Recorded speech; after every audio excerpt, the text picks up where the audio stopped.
Good morning, good morning. Brother from the third stone here. I was just going over my YouTube and I came across this particular clip referencing the Palestinian Israeli war or conflict. And this gentleman that's going to be talking right now brought this whole thing into historical context. I want you to take a listen to this. So let's get into it.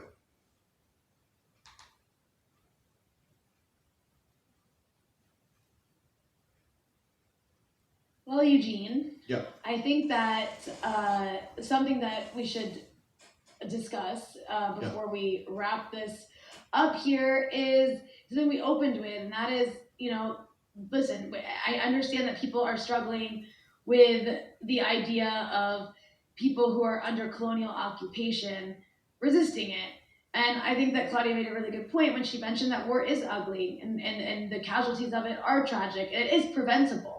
However, historically speaking, people who are facing settler colonialism, genocide, ethnic cleansing, a lot of the things that Palestinians are facing, they have stood up and they have been involved in armed struggle, and in some cases they've managed to liberate themselves.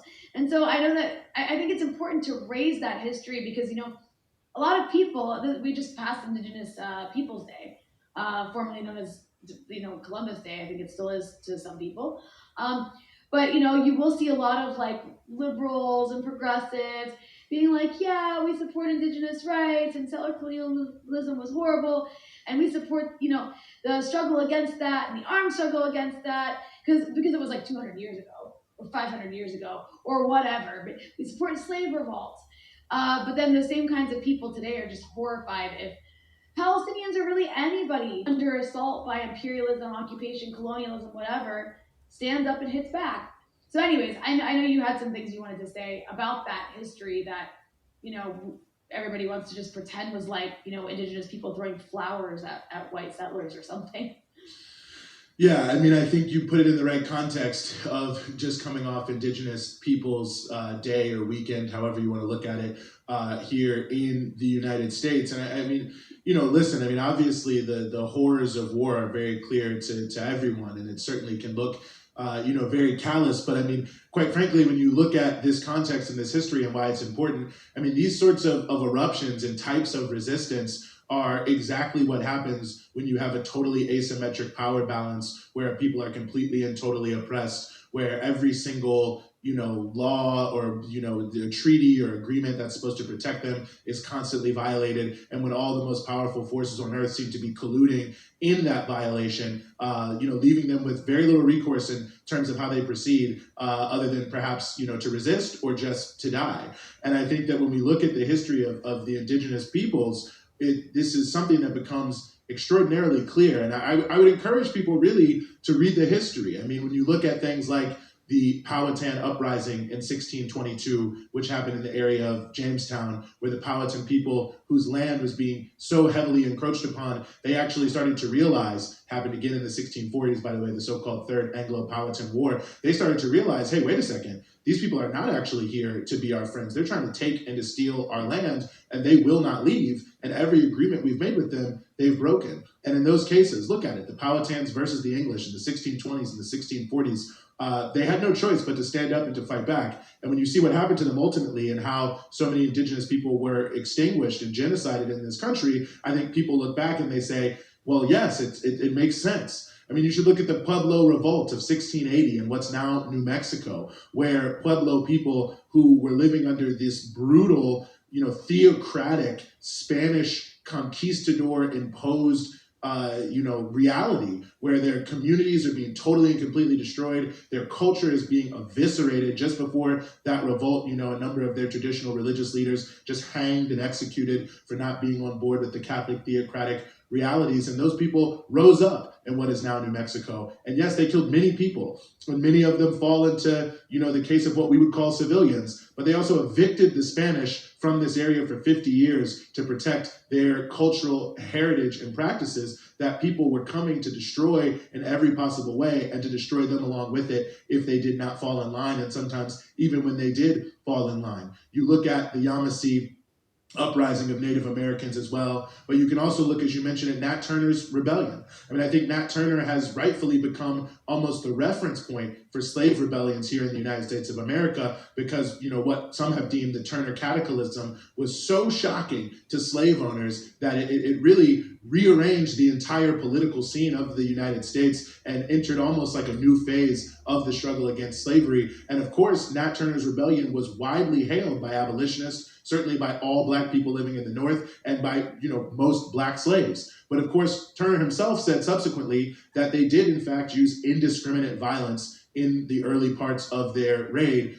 and on purpose, because he said they did it to try to strike fear into the hearts of the slave owners. They killed over 50 people in the course of, you know, not that long amount of time. And, you know, they weren't all slave owner, you know, older people or soldiers or whatever.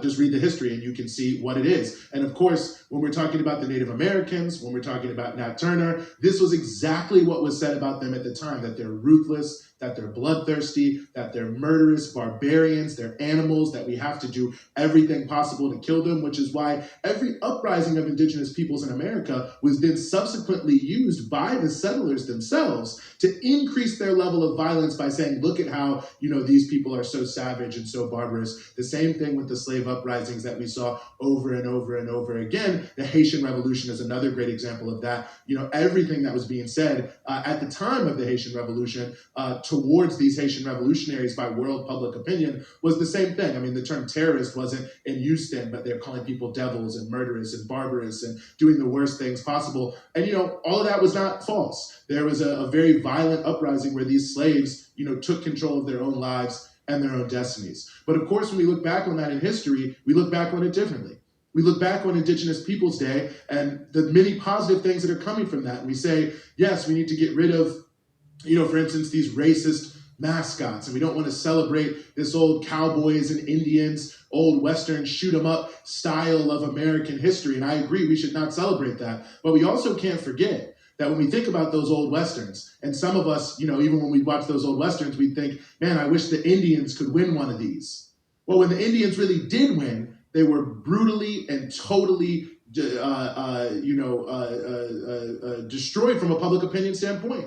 And then subsequently, you know, physically in the further offensives that went on. But, you know, when the Indians really won, they were all called murderers and the worst possible people ever. And I'm not saying that to be callous. I'm not saying that to both sides it. But I think that it's very easy to look back in history and say, well, it was 400 years ago. It all seemed justified, without putting ourselves in the shoes of where Palestinians are today, where they feel like they are in an extraordinarily similar situation. And I do not disagree with them that they are. I mean, you look at the context of what's going on, the total asymmetrical power relationship that they are in, the fact that every single international law that is supposed to protect them is violated every hour of every day, and no one cares, and the most powerful nations on earth actually collude to make sure that Israel never sees any sort of responsibility or accountability for violating things that even these governments say is illegal, and the subsequent realities that have come from that. I mean, we've said it again and again, but I'll just say it one more time here to close to give people a sense. You know, 158,967 Palestinians killed or injured between 2008 and September of 2023, as compared to 6,615 Israelis. Their land is stolen on a regular basis. The settlers who are coming into the West Bank and other parts of this who are just stealing land despite the fact it's allegedly illegal. Olive fields being uprooted, sewage being pumped into fields so that people are not allowed to farm. The Gaza Strip, where people are trapped in the most densely populated area on earth without any, water or electricity. Let me read you this, Arnie, and this comes from just before this ever happened, from 2020. This is the Washington Post. There's not enough electricity and infrastructure to run Gaza's war-ravaged sewage system. Hospitals, schools, homes are similarly running on empty, worn down by the lack of clean water, electricity, infrastructure, and jobs or money. Barely anyone has enough clean water to drink. The only local source of drinking water, the coastal aquifer, is full of dirty, salty water. And I said it before, 500 to 700 children, some as young as 12, arrested every single year. The number one crime is rock throwing. 86% of them reporting they were beaten by grown adults while in detention. An average of 100 children killed every single year for 23 years in Palestine. I could go on and on and on. In places like Hebron, where they're taking people's homes and they seal up their back doors because they say, well, you can't walk into the back alley because Palestinians aren't allowed to go there. This is an Israelis only, which really means Jews only area where you can walk. And that's not to say anything about religion, but it is to show about the religion of the people themselves, but it is to show that the Israeli government is using an ethno-religious, exclusive apartheid reality. They're dividing the land in every possible way. You know, in Gaza, 45% of people who apply to get out of Gaza to get medical treatment because of what we've already heard, that there's inadequate medical care, it's just flatly denied. And for the 55% who are allowed, which includes cancer patients and people like that, you can wait 6, 7, 8 hours at a checkpoint just to have some teenager, just because they want to have fun, tell you to turn around and you're not able to get your chemotherapy. I mean, this is the daily violence, brutality, death, humiliation, apartheid that people are living under in Palestine. And the fact of the matter is, the reason why there are so many people who can't say that this is somewhat akin to what we've seen with the indigenous peoples in America, that it's akin to what we saw with the slave rebellions in America. The reason they can't say it is because they can't come to terms with that reality, that the project of Israel is an apartheid project that is designed to destroy the Palestinian people in every way possible, to steal their land and impose a reality on them that they don't want and kill them if they stand up or say anything about it. They don't even have to stand up and do anything. And they want to think that that's a just project. It's not a just project. And this is why you've seen, it's not just Hamas. And I'll close on this. The whole idea that this is just Hamas is all designed to play into the Islamophobia of Americans, to say it's just a bunch of crazy Islamic radicals. That's why the Israeli forces are now calling Hamas ISIS Gaza. The reality is every Palestinian faction, the Popular Front for the Liberation of Palestine, the Democratic Front for the Liberation of Palestine, the Palestinian People's Party, Palestinian Islamic Jihad, all of them of various different ideologies, religions, secular and different things, are all supporting this 100%. It's why, as our colleague Kate Pritzker put out in a recent video, why you have almost all of the NGOs in Gaza and in Palestine saying we put 100% of the blame on the Israelis. There's a reason why Palestinians feel united, and it's not because they love war. It's not because they're beasts and because they're violent and because they're bloodthirsty, but they're in a totally asymmetric power relation where no one anywhere does anything to help them ever. And the people who have the power to change their life and relieve their suffering are complicit in their oppression every single day and the covering up of that crime, which is exactly what we see right now in terms of how many of these Western governments are approaching this. And in that context, just like the Powhatan in Virginia in the 1620s and the 1640s, just like the Pueblo in what is now New Mexico in the 1680s, just like Nat Turner, just like Gabriel Prosser, just like the Stono Rebellion, just like the Haitian Revolution, just like all of those people, the Palestinians are finally saying, you know, if no one is going to do anything for us, we have to do something for ourselves. War is not pretty. It's never something that is fun, but it is a reality that's here. And people have to ask themselves, which side are you on in this kind of conflict? You have to look at those historical precedents. And if you want to say, I value Indigenous Peoples Day in America, if you want to say you value the tradition of Black people in America freeing themselves from slavery, then you have to stand in solidarity with the Palestinians resisting their oppression today. And I know a lot of people don't like to hear that, and they don't like to see and hear people have solidarity with resistance, but they have to put it into that context, and they have to understand the 75 years of total dispossession, marginalization, oppression, and exploitation that Palestinians have been subject to with no aid from the outside except from average everyday people. Tell me what you think. Tell me what you think about this. This was powerful. Brother from the Third Stone, take care. Only two places changes color.